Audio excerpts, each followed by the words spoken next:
Welcome, welcome, welcome, everybody, to another episode of the EveryWei podcast. My name is Everyday. With me, as always, is Yulwei. Our stream today is sponsored by Raid Shadow Legends. Thank you very much for the sponsorship. We'll talk about them more a little bit later, but for now, it's just a regular old podcast episode because we've seen week one of the VCS come and go.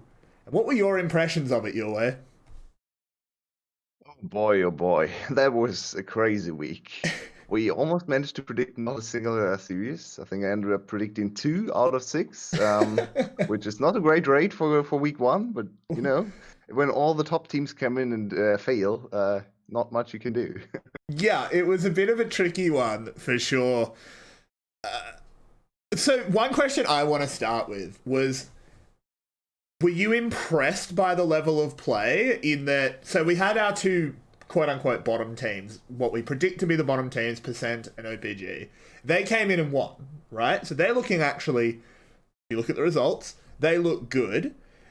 Do you think the league was full of upsets because everyone played well? Or was it full of upsets because teams looked bad? Good question. My perception changed a little bit from start to finish of the week. I felt like the first 2 days were quite good in terms of play, apart from some weird mistakes from teams like 𝗀𝗀𝗃𝗃. The last day, though, was not very convincing, so it's hard to say. I feel like overall our league has gotten a little bit better, but the top teams are slumping right now, so it's very hard to say if the overall level of the league is better. But I feel like the teams can actually now threaten the top teams, even if they are maybe they have less talented players, but because most of the teams are actually able to close out games. So Cerberus be very, very good in that in the first series. The second one, they took a little bit too long for my liking. I feel like they could have cut down the game time 5-6 minutes if they played a little bit more to their strength. But Percent, for example, also was very, very good at that aspect. So probably yes, but it's a hesitant yes. I hope the top teams also get back into form, and then we can actually have a very competitive league with very strong weaker teams and the top teams still profiting from the weaker teams being very strong, so that the league overall gets better. Okay, so what's your impression? What we're gonna... well, my impression was actually that the level was low. I'm maybe a bit more pessimistic than you are. I think the top teams played particularly badly. 𝗀𝗀𝗃𝗃 looked very bad. Flash looked out of sorts. EVOS looked really bad. EVOS, there's a little bit of extenuating circumstances due to the family tragedy Violet went through. That's really sad, and it would definitely throw their scrim schedule and stuff out. So I'm I'm much more forgiving towards EVOS. The other top teams, not so much. Cerberus, I completely agree. They looked great. Could have sped things up in their second series, sure, but in the end, they looked really good. I think they're a team to watch going into next week and the rest of the split for sure. Something we're going to start with. I want you to give me 3 overreactions from week one. But one of them has to be serious. One of them has to be serious. You have to give me one that's serious. Okay, so I'll start you off. I'll give you my serious one. Okay. 𝘂𝗎 is bad. Ooh, spicy. Yeah. 𝘂𝗎 is past his prime. My serious one? Or should guess I tell you? They give you 3 and you have to guess which one is the Alright, okay, one. Yeah, okay, that's fun. Okay, so overreaction number 1, Percent is going to reach playoffs. Okay. Overreaction number 2, we have 2 completely different teams in finals compared to spring season. Okay. And overreaction number 3, Flash is going to be a failure. Okay, well, I think your serious one is your second one. It's actually the third. Really? Okay. So you think 𝘀𝗀 will still make finals?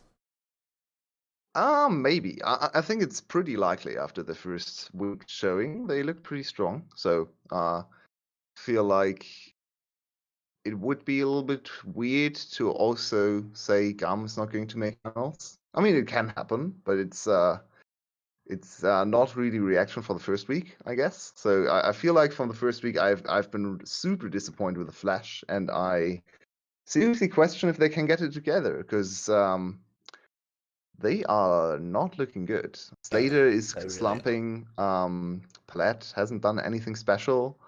And even their jungle mid coordination looked off to me. 𝘁𝗀 was whatever, Ego was whatever. Both junglers didn't do much. And 𝘁ark's just 𝘁ark. He's just a weak side top laner, so he can't really impact the map if the rest of his team is ins. So very disappointed. They haven't won a single map yet. They are 0-2, and we only play 14 best of 3. So starting 0-2 isn't.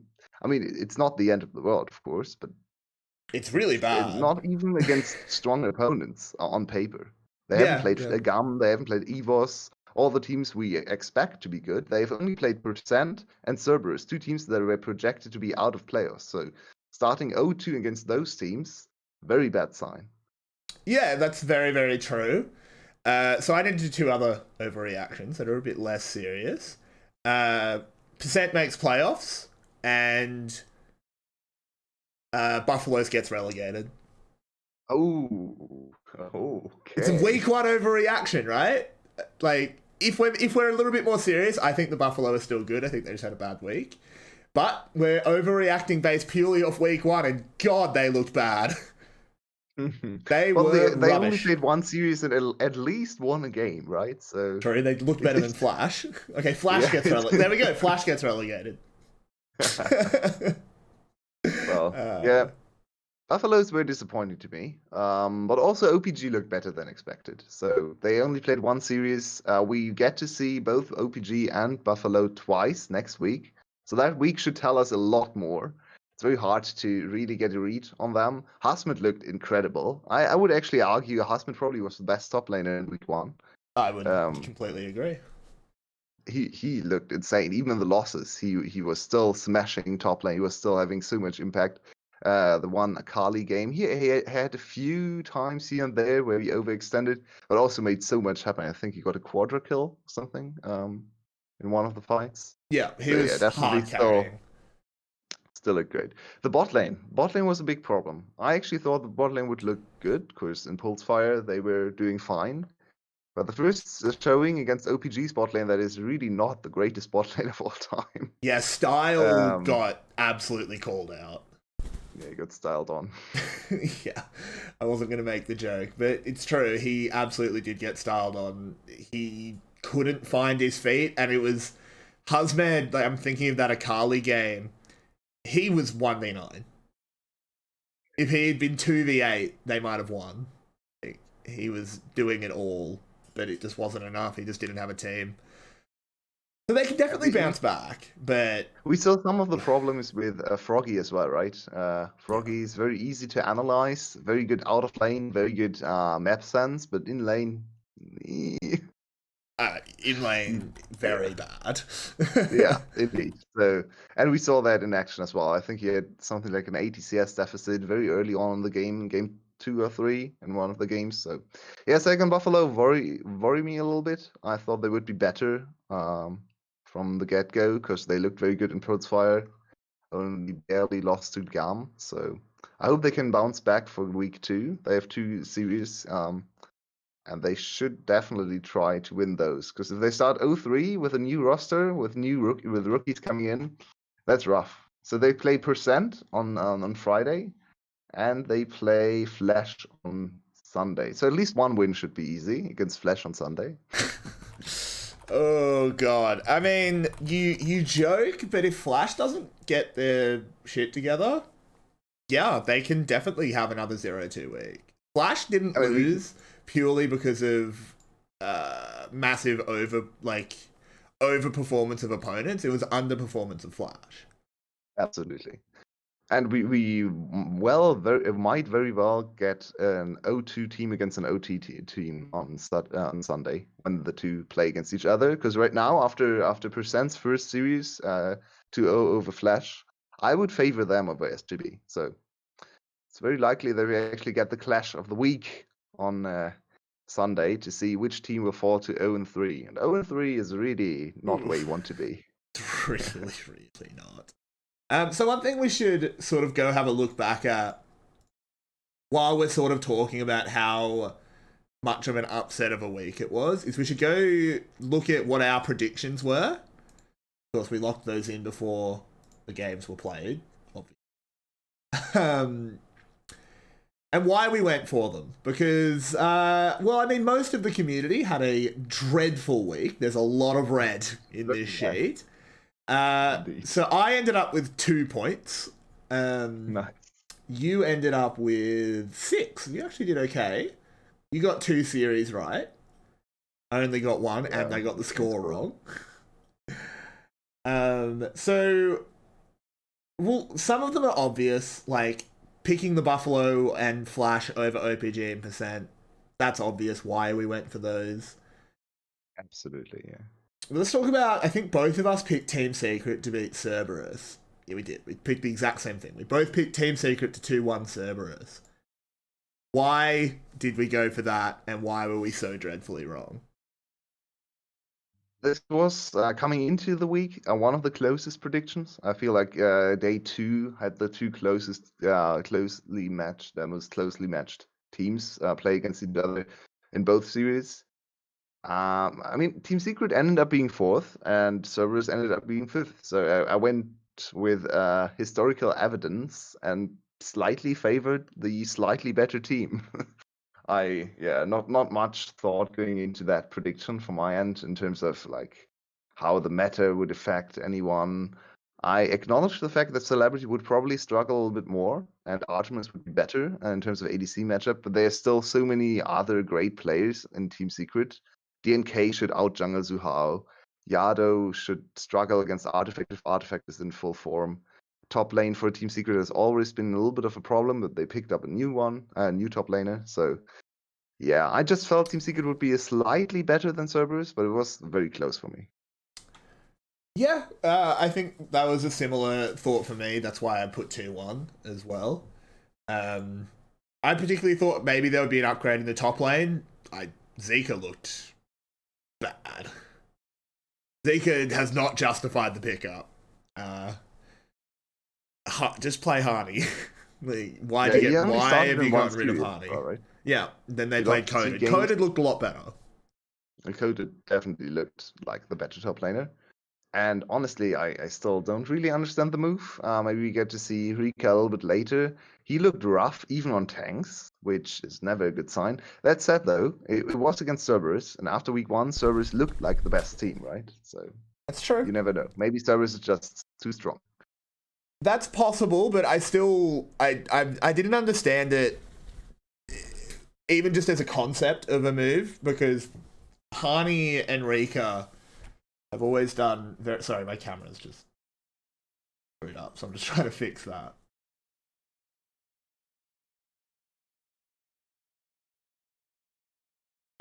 My camera is my phone Bluetooth to the top of my computer screen, so it's fidgety. Oh,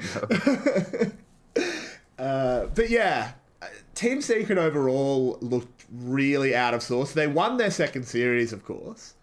They did beat EVOS, but I mean, if we want to talk about out of sorts, we have EVOS. We both think EVOS will win the league in our predictions. Still think that.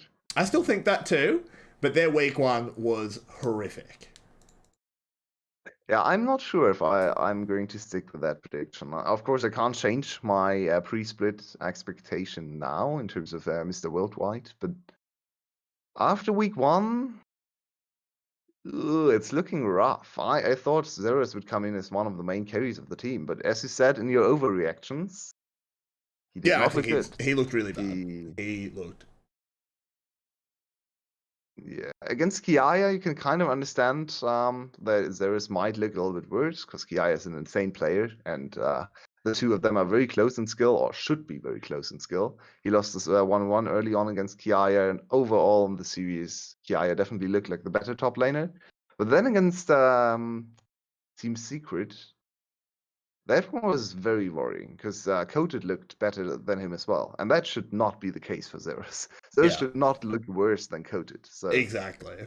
losing, yeah, like, just to reiterate, losing to 𝘁𝗏𝗃, yeah, whatever. You lost to arguably the best top laner in the league. Like, based on last split form, 𝘁𝗏𝗃 was absolutely the best top laner in the league, except maybe Yoshino, who didn't play playoffs. So that's fine. But losing to Coded, who was benched behind Hani, Zeros lost to Coded, that's can't happen. That's ridiculous. What's going on? Something. And EVOS overall, as a team, looked pretty bad. Apart from game 2 against 𝘀𝗀𝗋, where suddenly they looked like an insane team, right? That series overall was super weird. We haven't talked about predictions. You predicted EVOS to win. I went 𝘀𝗀𝗋.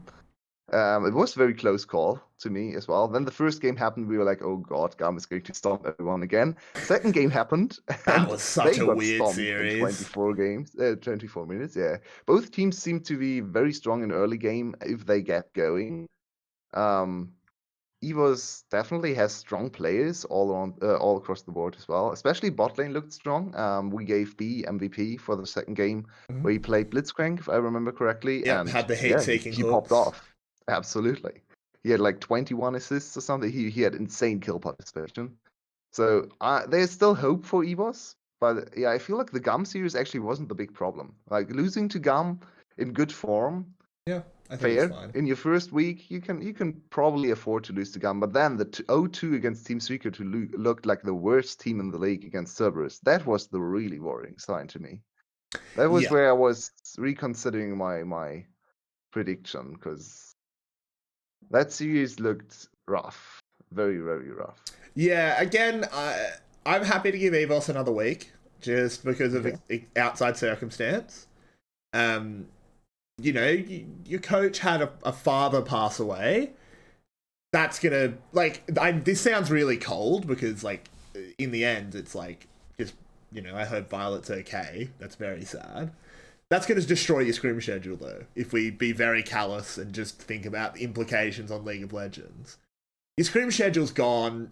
Violet is not going to have the mindset to build synergy between new players. It's just not going to happen. So I'm happy to give them another week. That's fair. And just say, you know what? I'm going to suspend judgment for another week. But if they have another week where they look that bad, you've got to start reassessing EVOS being the strongest team in the league. Yeah, and EVOS plays against Cerberus on Sunday, which is their only game. So that's a good. I think that's good for them. Well. Good for them to only have one game. Would have been better for it to be. Yeah, but it's against the best team, so they might also start 0-3, which is a really, really bad start for the team that we all expected to be first or second. All the if we look not only at our predictions but all our community's predictions as well, 𝘀𝗏𝗋 and EVOS were first and second and all for everyone. So yeah, that is. What can you say? It's very hard. They can bounce back if they beat Cerberus convincingly on Sunday. Then suddenly everything is fine again. Even though they will still be 1 and 2 in terms of series, Cerberus looked incredible in week 1. So for EVOS to beat them on Sunday would be a very nice redemption for EVOS. Also, they have more time because they only play on Sunday, right? So they actually have more than a week between games, which should also help them, or exactly 1 week, I should say. So this all should help EVOS. I probably will still predict Cerberus to win. I will too. Cerberus just looked so good. It's hard to predict against Cerberus. It's worth noting as well, Cerberus didn't just come in with like micro, like the things we normally grade VCS teams on. They won a game with split pushing. They picked a 1-3-1 comp and did it. They did a 1-3-1. I couldn't believe it. Yeah, they had the Twisted Fate game, right? Yeah, where Yado just played PvE. And they actually knew, like the one play that I think exemplified it was they had 3 Drakes. It was an Ocean Rift. Cerberus had 3 Drakes, and they 4 of them just stood at the dragon and said, we're not going to start this, but you have to have your whole team here, because if we get 𝘀𝗀𝗀, it's 𝘀𝗀𝗀. We're just going to sit here and waste as much time as possible, and Yado just pushed 3 towers. Yeah. And then he got the 3 towers. They tried to engage on Cerberus. They just disengaged and walked away and gave up the Drake and said, cool, that Ocean Drake doesn't do anything for you, and we just got 3 towers. Bye. Yeah, indeed. And he committed to that. He also used his teleport and ultimate very smartly. So he sometimes teleported into the wave and held his ult for later to get away, because ult is faster than teleport. So when he threatened the bot lane inhibitor, he just teleported bot lane, if I remember correctly, and then pushed in bot lane, waited for the enemy team to respond, and then ulted away, and everything was fine. And the team started Baron on the other side of the map. So very impressive showing from Yado, for sure. Yep. I think overall the team just looked, like everyone on the team looked good. There was one game where Yado looked a little bit weird. I think it was the first game against 𝘀𝗀. Yeah, he played Syndra and got cored a lot, and 𝘁𝗏 outperformed him mid lane. But everyone else stepped up, especially LL and 𝘂𝗏, of course, to cover for him. So LL, it's worth saying, ran Stark over. Absolutely. He ran him over. He looked insane in both series, actually. Yeah. Cerberus is very scary, I think. I think based on week 1, they are in hot form. Yeah, it's kind of out of nowhere too. Maybe they scrimmed a lot in the off-season. Maybe they found something that clicked. Maybe meta favors them a little bit more with more focus on Artemis. Ronalp seems to be unlocked on some of the carry supports as well, with the Bard, for example. He played in game 2 against 𝘀𝗀. So yeah, very interesting to see how much of an improvement Cerberus has made. Maybe the league is just weaker, as you pessimistically maybe. Yeah, I actually, it's interesting. I know I said that, and I maintain that the top teams are weaker. Yeah, for sure. This wasn't a case of other teams catching up to 𝘀𝗀, and that's why 𝘀𝗀 lost. The other teams have caught up somewhat, but 𝘀𝗀 absolutely underperformed. There's no question. EBOS and 𝘀𝗀 played worse than they did last split. I do think the middle tier teams have gotten better though. Well, Cerberus in particular. Team Secret, not so much. We got rid of our 2 bottom feeder teams, right? So that should improve the league by nature, just by adding new teams with new talent.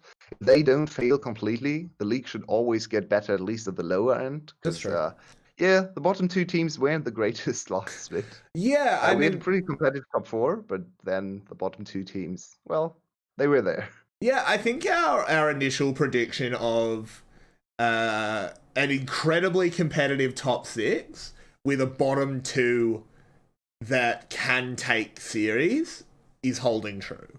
I think that is definitely still going to be how this shapes up after a few weeks.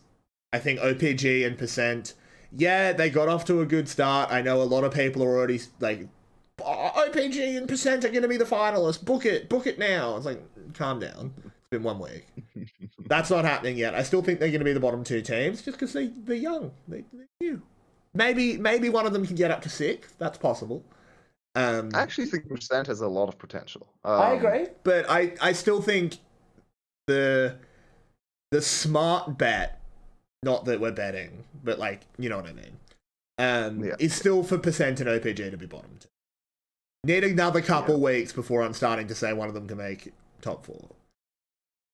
Just quickly, do we want to assume that the new playoff format that got posted is real? Because I still don't know if that is, and I really hope it's not. I almost don't want to acknowledge it, so it might go away.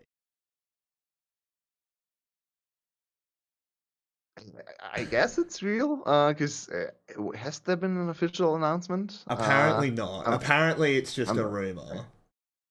So just to address it, there's a rumor that playoffs this split will be top 6 go to playoffs in an 8-team league, which is awful. That's the way the LCS did it in the first 2 seasons, where there were 8 teams as well. And and it sucked. It really wasn't the best format because there even was, I think, 2013 spring summer split, if I remember correctly, in my boomer brain. there was a case of a team going to playoffs and then losing in playoffs and going to relegations, because that was how weird the system was. Because 3 teams went to relegations. That's ridiculous. And 6 teams went to playoffs. So you actually had one team get to playoffs, lose everything there, and go to relegations afterwards. Thankfully, we don't have that. It is just 6 go to playoffs. This is a rumor. I hope it turns out to be untrue, because 6 teams going to playoffs in a 8-team league is why play the split? Just play playoffs. Indeed. At that point, like, especially don't like it for the top spots, because in my opinion, top 4 is always. Almost always competitive, and getting to top 4 is hard. If you look historically at VCS, you actually need a positive win rate to get to top 4, which is different from almost all of the other leagues, especially Western leagues, where there have been cases of 7 and 11 teams getting to playoffs. That's a very bad win rate. That is something like 40% win rate, and you get to playoffs. You get to play for the title. Yeah. I hate that concept. In my opinion, teams should always be positive or close to positive to be able to compete for the title. And last split, we had Cerberus end up 7-7, so 50% win rate, and they didn't make playoffs. It also just means that making playoffs is meaningless, like, as an accolade. Like, you take, I don't know, Team Secret last split, saying, well, they made playoffs. That kind of meant something, because they made top 4 in a fairly competitive top 5 Absolutely. or 6. Yeah. This split, they made playoffs.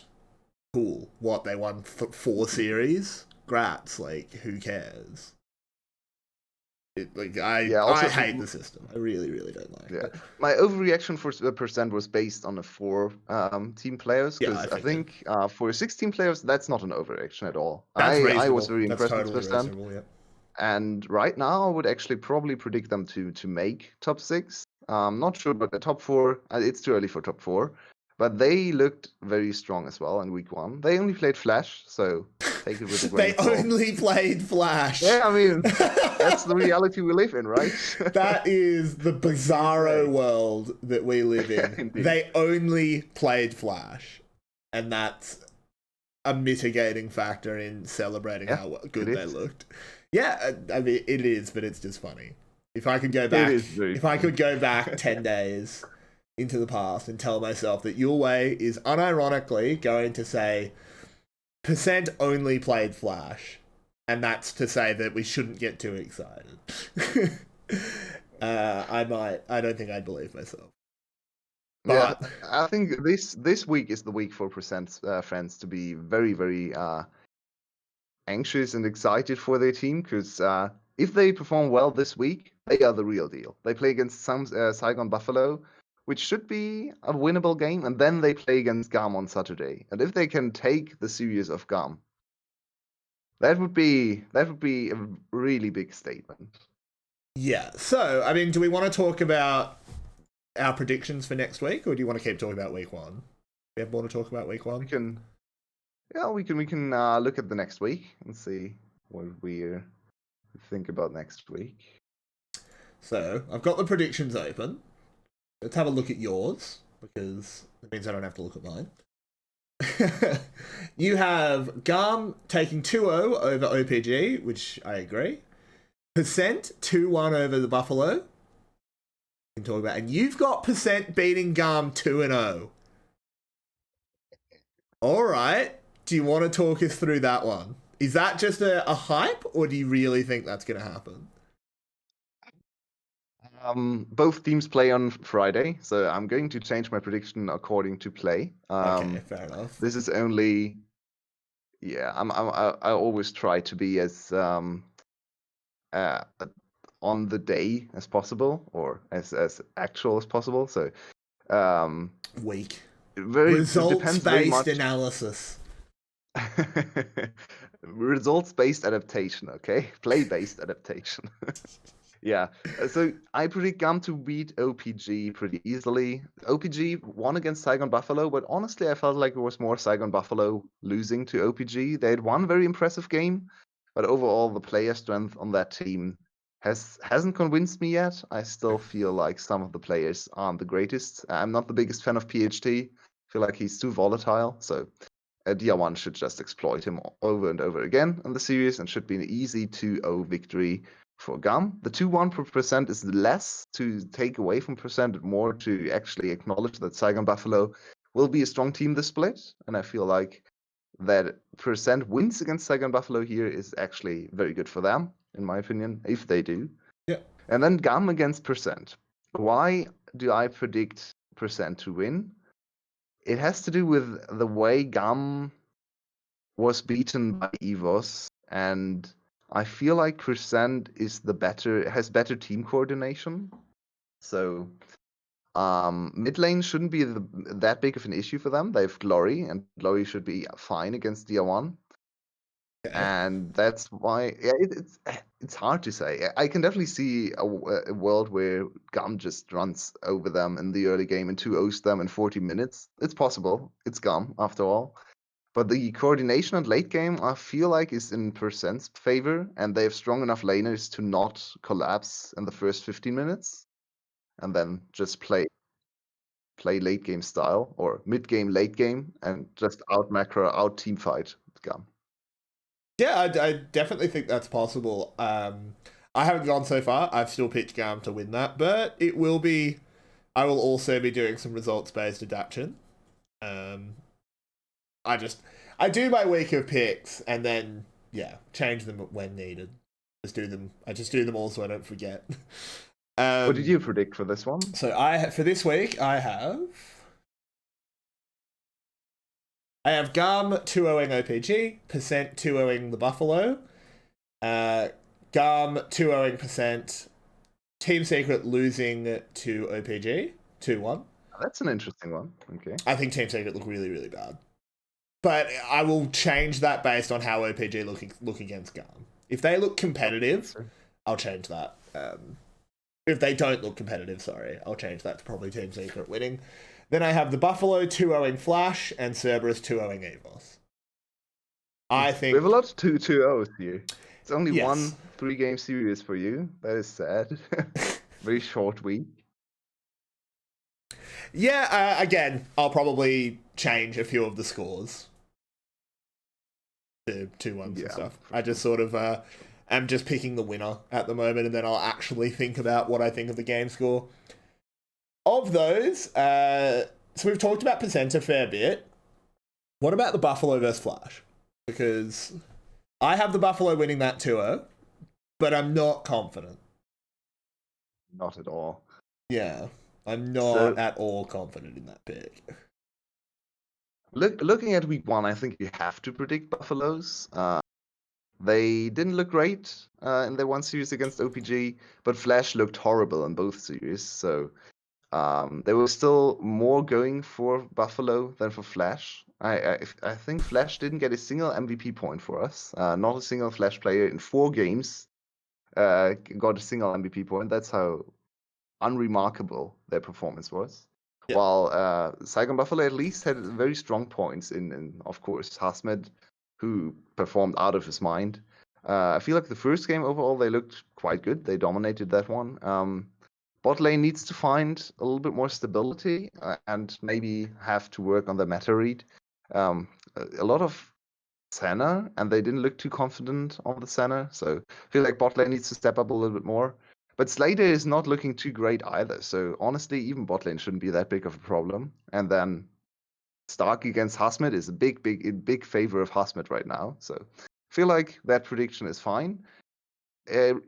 Depending on how good 𝘁𝗀𝗶𝗹𝗀 look on the first day, I might change it to 𝘀𝗀 winning a game. I'm not sure what my prediction is right now. It's 2-0. It's 2-0.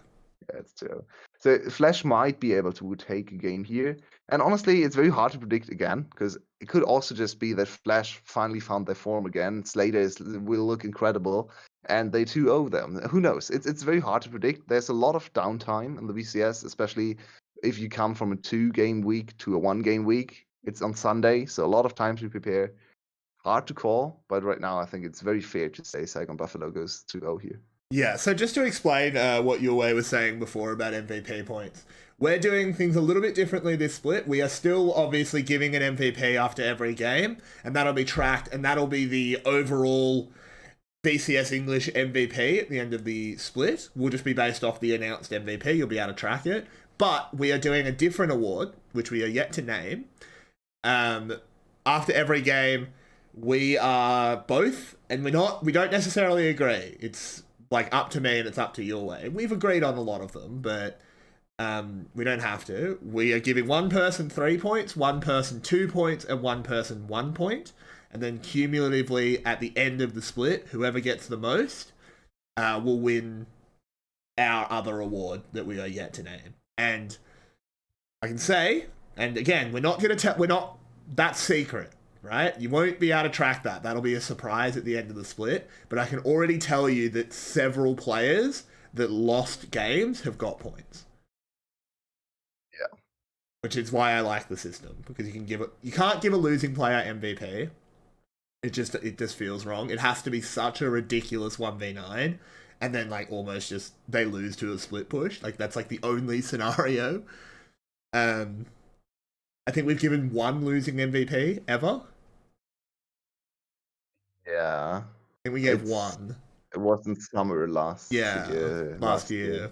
But realistically, you can't give losing MVPs. It just feels wrong. That's why I like this. That's why I like this system, because you can acknowledge that one person massively performed and give him like 2 points.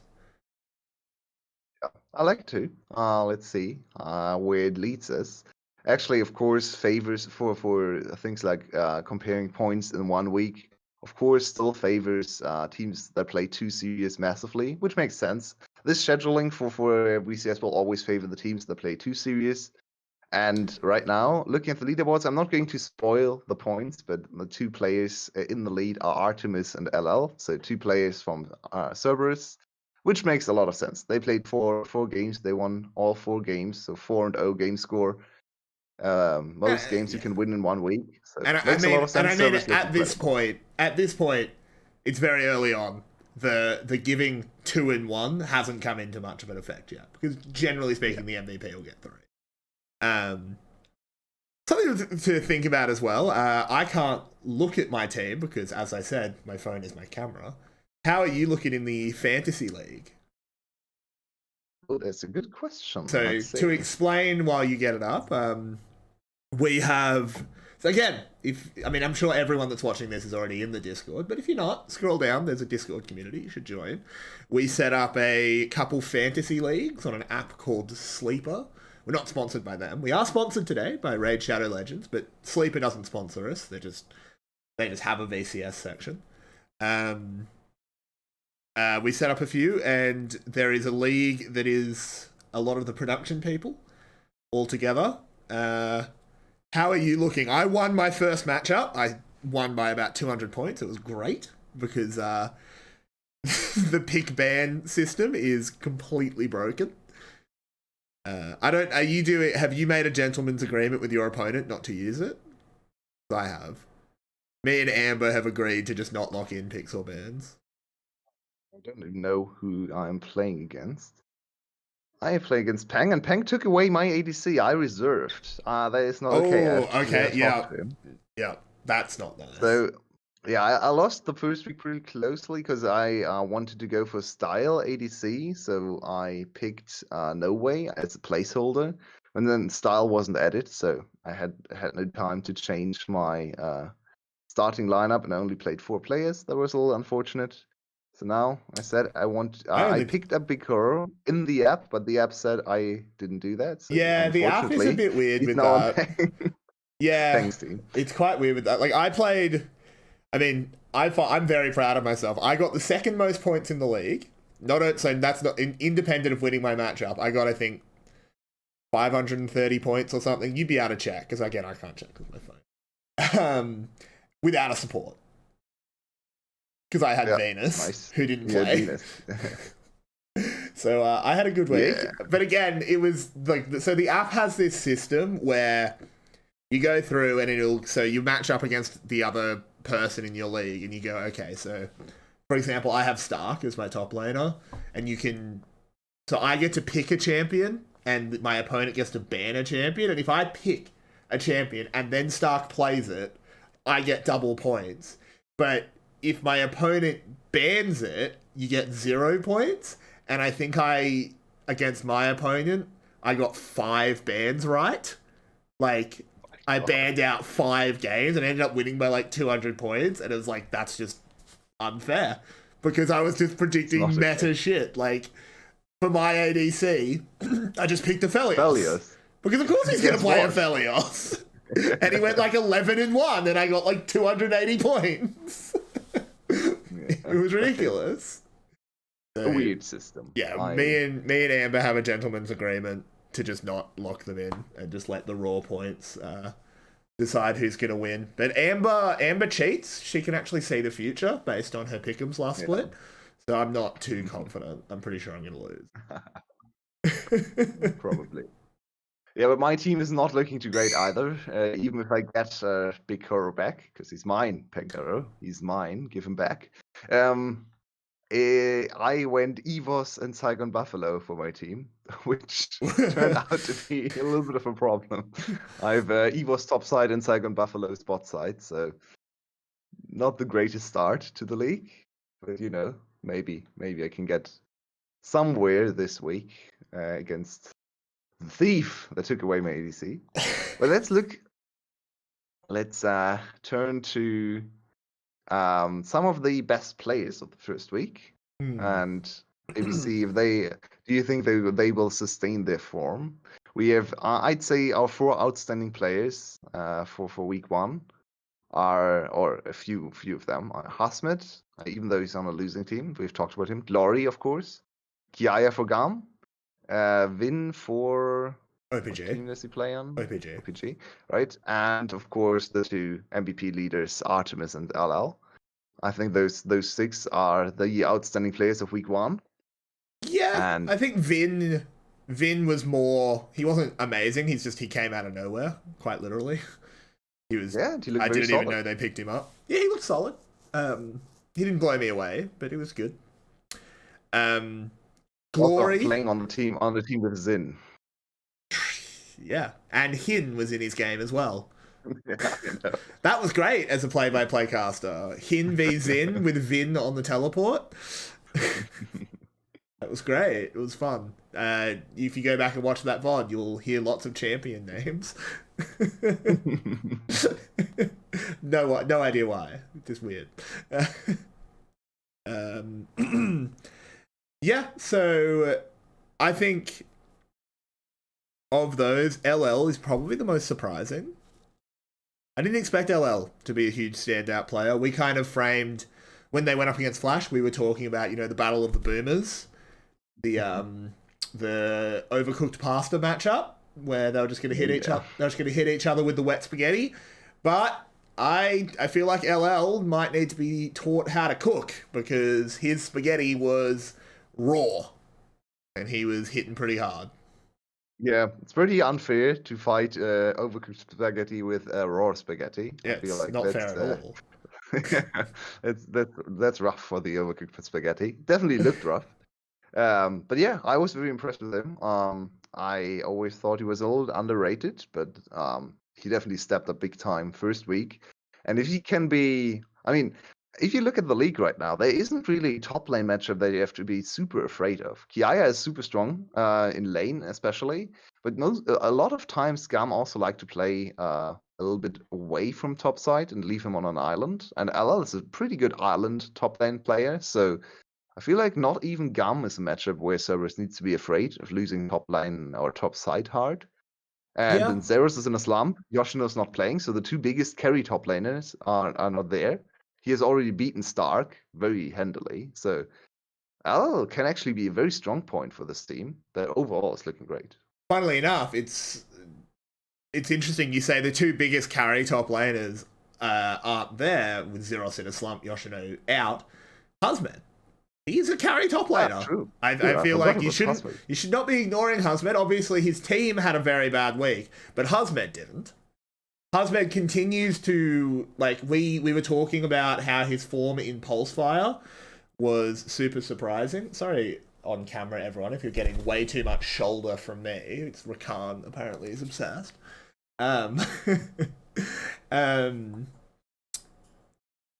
he had that really big couple games in the Pulsefire Cup.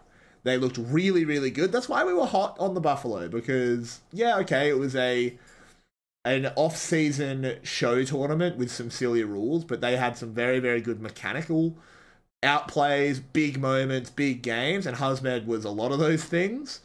And he's the only one on his team that looks like he's carried it into the actual split, because he was still breaking ankles on 𝘀𝗀. You've got to ban that against him. You have to ban the 𝘀𝗀 against him at this point. Feels like you have to. I mean, he lost, but his team didn't really help him there. So it wasn't because of him. 𝘀𝗀, he was smurfing. Yeah, definitely not. 𝘀𝗀 is probably not too afraid of the laning phase against 𝘀𝗀, though. For me, 𝘀𝗀 is best in mid-game, and he is the strong laning phase, especially if played around, but 𝘀𝗀 is pretty good in lane as well. So I feel like if 𝘀𝗀 is going to win this matchup, it's through mid-lane, mid-game skirmishes and late-game execution, where he might be a little bit better than 𝘀𝗀. But even this matchup shouldn't be too hard. And then top lane is suddenly very good, a strong point for Cerberus, who are looking great across the board. They've the best performing ADC right now in 𝘁𝗀, who smurfed on every single game he played. Ezreal and 𝘀𝗀 only, so maybe it's a little bit of matter favoring him. But I mean, That's right now fine. we have 𝘀𝗀 against Ezreal right? every game, so like you can't really fault him. You can't fault the man for playing the OP picks, right? Indeed. You play what's strong, and he played them well. So that was a very strong performance out of that ADC. Absolutely. So also, I want to talk about one of the most hyped players, 𝘀𝗀. What do we think? Is he great? Is he the prodigy? Is he the 𝘊cie 2.0? Or is it too early to call? Hopefully not 𝘊cie 2, though. No, 𝘊𝐸 2.0. It's the upgraded liquid Terminator 𝘊𝐸 1. Well, I am cautiously optimistic. I think he was pretty good in their game. We only saw one series, so it's always hard to judge from just one series against Flash. He let's look at his stats. He came in with an 8.3 KDA, played one Syndra and one Zoe game, and looked very strong on both of them. 30% damage share, which is quite high for a mid laner. Usually mid laners are around 20, 25, 26%. So definitely contributed a lot to the damage share. I remember Zoe being very, very good, where he found a lot of bubbles and a lot of very good snipes on his Q as well. So so far 2 games played, 2 games in, he's looking like the best player on his team, and his team overall looked good. So I can definitely see the hype developing even more, especially in this week where he has to face off against 𝘊𝐺1. So we actually get to see the matchup. The 18-year-old veteran mid laner 𝘊𝐺1 against the 70-year. Is he 70-year-old? I don't know. Against the rookie 𝘀𝗀. So there we go. Yeah, I mean, once you turn 19 in the VCS, you're basically on your last legs. Get ready to retire. Head to coaching. They'll be putting you out to pasture pretty soon. Ridiculously young. Absolutely that's what you talked about 𝘀𝗀 against Stark as the boomer lane, even though 𝘀𝗀 is barely 22 or something. So pretty sure he's like 9. It's quite depressing. Always thought maybe I'd end up going pro in a video game, but I'm 23, so I'm already five years past my prime. Also, I'm bad at games. Well, there we go. Yeah, he's 18 as well, so that of the 18-year-old mid laners. Just checked his age. Okay. But let's also quickly talk about the players that disappointed us in week 1. The big stars of the league that didn't show up. Xerath, Slater, to a lesser extent 𝘊𝐺1, CBL, and 𝘀𝗏. What do you think about those 5? Sorry? I didn't hear you there. What was that? the 5, I've written down 5 players that disappointed me big time for their star status. Zero, Slater, Dia1, CBL, and Palette. What do you think about them? So Where's your opinion? 𝘀𝘀 we've kind of talked about. He was very, very bad, and it was on his own back. It wasn't just a team underperformance and 𝘀𝘀 got dragged down with it. He just played badly. He was losing lane. He was getting solo killed when he absolutely shouldn't be. It was pathetic. It was really, really bad. 𝘀𝗏𝗏 as well looks bad. He is not jiving with the new team. He doesn't seem to fit, and he didn't look good in 𝘁𝗶𝗆FIRE either.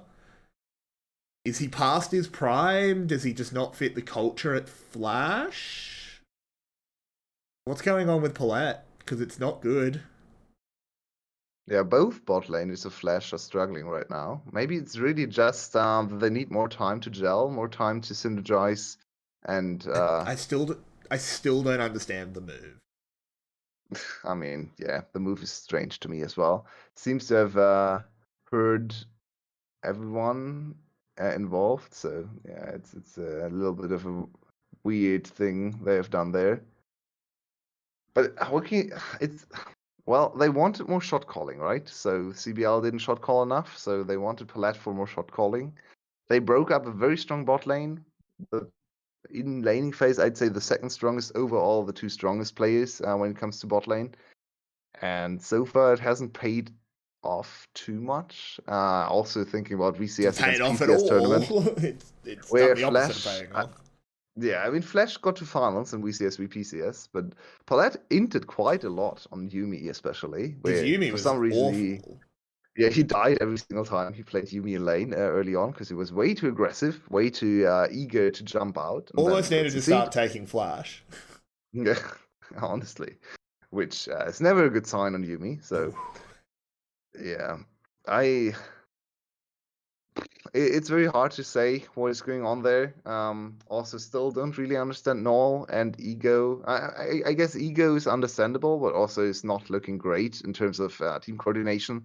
Played Graves and was just farming. So he basically played a solo queue game, and he did fine. He was in the game. He was ahead. He got some objectives. I think giving 𝘁𝑒 runs is fine. I'm okay with that.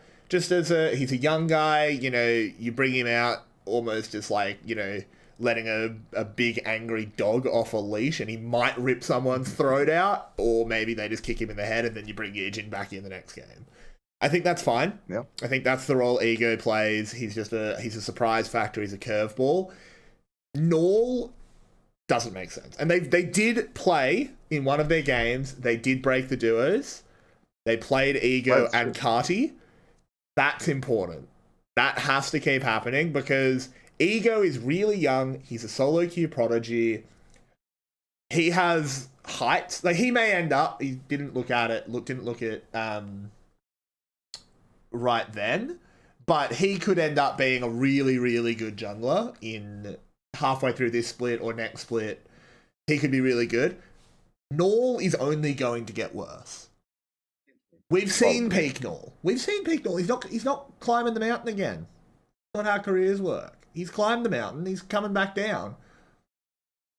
So he's worse than 𝘁𝗏𝗏. Why are you playing him? He can only play one champion, and he's not that good at it. Yeah, I would also say for me right now, I feel like it's not the best time to start or experimenting with 𝘁𝑒. Yeah, I feel like what your team needs right now is stability from as many veteran players as possible. So Yijin, even though he might not be in top form, he should still bring the team stability and good late game shot calling, mid game coordination compared to 𝘁𝑒. So even if 𝘁𝑒 right now is the better mechanical player and maybe a little bit stronger on some of the meta champions. So that's another thing, just to jump in. Yeah. 𝘁𝑒 at the moment, because he's just playing Graves every game, right? They're just first picking him Graves, which is fine. Graves is considered strong in the meta. I know your views on the champion, but he is considered strong. But Yijin's really good at Graves as well. It helps that Graves isn't a hard champion. Farm. Not a very useful champion either. bring up the graphic. I don't have it. Yeah, no, it's pretty average. I agree. I think it's not the time to do the ego experiment, but I at least understand the experiment, right? I get why they're doing it. I don't hate it. It's a weird time for me, Jess. Why I agree I agree the timing's bad, but at least the experiment itself isn't nonsensical. The null experiment, you're testing if you can set water on fire. You can't. Yeah, the normal still doesn't really make much sense to me either. I don't actually know if you can. I really hope someone that's actually smart is going to be like, actually, you can set water on fire. Yeah. There's enough weird stuff in the water, I think. Well, I know that's the thing. It's like there is some very famous cases of rivers catching on fire, but that's because of pollution. Not actual. It's not the water. Regardless, we're not a science podcast. We don't want to be a science podcast. I'm dumb. I didn't know much. I remember this is completely off topic, but a fun story.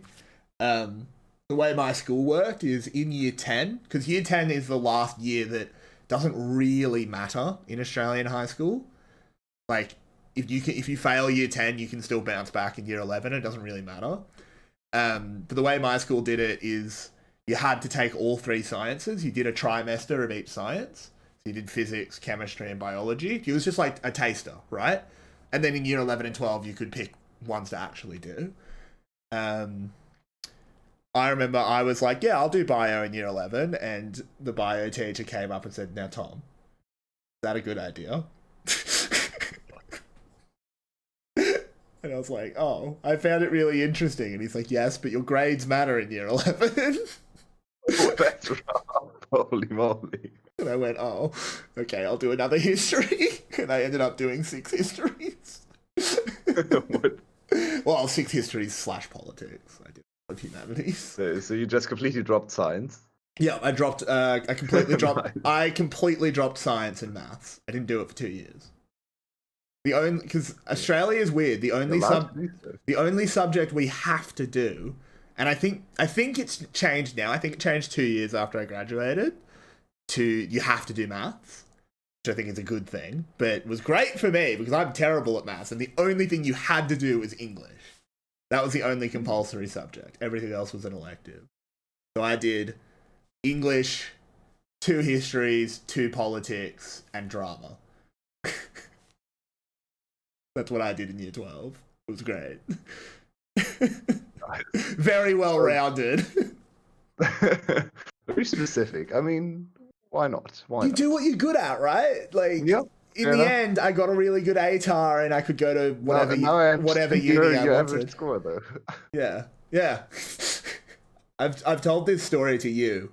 This is completely off topic, but it's a podcast, who cares? My final exam for drama, part of it was written. You did 2 for drama, and they were like, I think they were 50-50 on the grade. I don't really remember. One was written, and then the other one was a 12-minute improv, where I had to be a fridge and talk about my concerns about global warming as a fridge. It was a 12-minute improv. Ridiculous. You walk into a room, and there's examiners there. You're nervous because it's your final exam for the subject, and they go, okay, your topic is you're a fridge and you're worried about global warming. Go. What? What? It's so perfect. I did okay, though. Drama was one of my better scores. Actually, no, it was my worst score, but that's because all my scores were decent. I'm not bragging. They were okay. So anyway, back on League of Legends. I don't know why I went down this path. I just thought it was funny. Some interesting school systems in Australia, that's for sure. yeah, very interesting. Again, I think they've changed it now that you have to do maths. Makes sense. And then there's different levels of maths. There's further maths, which is, how many potatoes are in this bag? 1, 2. I think there's 4. And then if you can count to 10. Anyway, back to the VCS. What more do we need? We have lots to talk about, honestly. I don't think we're going to get to everything. But a good question here is, who's going to be the number 1 team after week 2? Do we want to talk about that as in actual standings or form? We can do both. Will probably be a tie in terms of standings. Yeah, if you look at the schedule again. Current undefeated teams are 𝘀𝘀𝗰𝗶𝗹𝗀, 𝘀𝗰, and 𝘂𝘀𝗶𝗃, of course. After week 2, every team will have played 2 series. So we'd see 𝘀𝘀𝗰𝗶𝗃 plays 𝘀𝗰 and Team Secret. If they go 2-0, they end up 3-0, which is unlikely. They play against 𝘀𝗰. Percent has to play Saigon and 𝘀𝗰 as well. So 𝘀𝗰 is actually playing against 𝘀𝘀𝗃 and Percent this week. It's a big test for the newer teams. I feel like 𝘀𝗰 can definitely go 3-0. And then 𝘂𝘶𝗃, of course, plays EVOS, so it's pretty likely that they end up 3-0 as well. So it's probably between 𝘀𝗰's Percent and 𝘂𝘶𝗃's, depending on if you believe Percent can actually beat 𝘀𝗰 or not.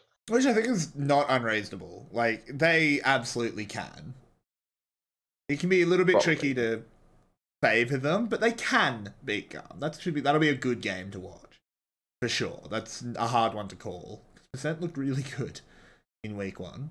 But in terms of who do you think will be on top of form, not necessarily the ladder, do you think 𝘂𝘶𝗃 will remain your front runner? They only play 1 game, so we don't get as much data on them this week. We don't get as much of an impression. But if they go in and they look like they did last week, even with only 1 series, it's hard to say anyone else is better than them. Yeah, I think so. If they still continue to play like they did in week 1, they should still be rated number 1. Of course, depends on 𝘀𝗰 a little bit. If 𝘀𝗰 just goes out and slams both of the bottom 2 or projected bottom 2 teams 4-0, maybe you have to consider 𝘀𝗰 as the best team. But yeah, I feel like 𝘂𝘶𝗃's schedule also should have been a very hard one, considering they had to play. They play EVOS this week. They had to play Flash last week. So it's quite impressive to go 3-0 against those opponents, even though those opponents might be in a slump right now. So yeah, I feel like 𝘂𝘶𝗃 will be, if they continue to perform like in week 1, they should still be number 1 or rated number 1. And do we think Team Secret is currently the worst team in the league? They won against EVOS 2-0. Okay, fair enough. I mean, I was more removing EVOS from the calculation because of the circumstances. Just so, assuming EVOS bounces back a little bit because they actually scrimmed. It's between forget it. Like, let's not be generous to EVOS. It's got to be between Secret and EVOS for current worst form. What do you think about Flash? I think Flash had signs of life. Not many. 0-4 though. Game score. Yeah, but I think both Secret and EVOS won games. Flash didn't. True. Do you think Flash looked worse though? Team Secret had the worst series. The first series they played was absolutely atrocious. Nothing went right for them. But then they bounced back with a 2-0 over EVOS. So I feel like you can't give them worst team after a pretty clean 2-0 over EVOS. It might just be between the 2 favorites to win the league. Yeah. EVOS and Flash. Both are 0-2. EVOS got slammed by 𝘀𝗰 in 1 game. Slammed them back in 1 game. I feel like you kind of have to give it to Flash, even though overall they might have looked a little better in games. They still haven't won, and they didn't even come close to winning a game. That's true. If I remember correctly. That's true. So, there was no game. There was never, as I had a segment, there was never any doubt who was winning Flash's games. Yeah, indeed. It It's Yeah. always They pushed not Cerberus to Flash. 34 and 35 minutes. That was at more least they Cerberus being lasted. super cautious, though. Yeah. Cerberus just was super we're not going to take any 80% plays. We're only going to fight you when there's a 99% chance that we. Which is not the best for Cerberus. You actually shouldn't do that. You should take the 80% play. But that doesn't reflect good on Flash. It just kind of is a bit of a knock to Cerberus. And it's only a bit of a knock, for the record. It's not that big a deal. Yeah, I agree. I think it has to be Flash. They can bounce back, of course. They have incredible players in most positions, especially bot lane. But if bot lane continues their slump, I actually think if bot lane is not playing well for Flash, they are not that great of a team. Yeah, I agree. I think they really need 𝘀cie𝗰𝗶𝗹𝘀𝗀 back. Just to put another string in their bow. Exactly. At the moment, they are such a one-track team, and if that bot lane isn't working, they don't do anything. They need It's kind of sad to see, because their system worked wonders for them. The bot side focused play in this meta should actually work well. Stark can just neutralize top lane and teleport bot lane to help Slater. CBL should be even better in lane compared to 𝘁𝗏, so bot lane should be able, once they have a little bit of, not CBL. Okay, they picked up 𝘁𝗏. Yes, other way around. Yeah, the bot lane should still be a strong bot lane with both of those players there, so it's just not working at the moment, though. Yeah, it depends a lot on Slater's form and 𝘁𝗏's form, of course. But if he continues to struggle, Flash is not a good team. Yep. And they are lacking win conditions. Yep, I completely agree. I think the faster 𝘀cie𝗰𝗶 gets better, the better it is for Flash. Because Stark just doesn't add a win condition. He's a neutralizer at best, and then they've got two, we always say that about 𝘁𝗏. 𝘁𝗏's not going to carry you, he's just going to neutralize a lane, which is great in the VCS because there are some carry mid laners. But how many lanes can you really have just being neutralized when your bot lane isn't performing? Yeah, that's a big problem. Yeah. It's all about bot lane. If bot lane is not playing well, you're gone. You can't do shit. Yeah. So, do we have anything more to say, or are we going to close out the podcast? Talked for a while?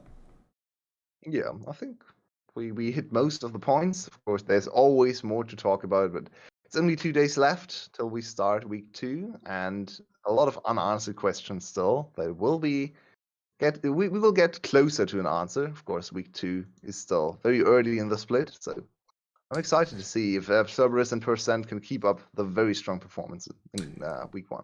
Yeah, absolutely. So thank you everyone for watching this episode of the EveryWei podcast. Now we will still be live. We have more content to do because this stream is sponsored by Raid Shadow Legends. Thank you very much to them. So we will actually be playing some Raid Shadow Legends for a little while. We will take a quick break though. Switch stuff over. So thank you everyone for joining in. If you aren't from the Discord, how did you come here? Why are you here if you're not from the Discord? But if you aren't, do join the Discord because it's great. It's a really good community. We hope to see you there. And you should type !raid in the chat. And if you click that link and play the bit of the game, you really help us out. And we'd really, really appreciate that. So again, thanks everyone for watching, and thanks to Raid Shadow Legends for sponsoring this episode. We'll be back in just a little bit to do some other stuff. We'll see you in a couple minutes.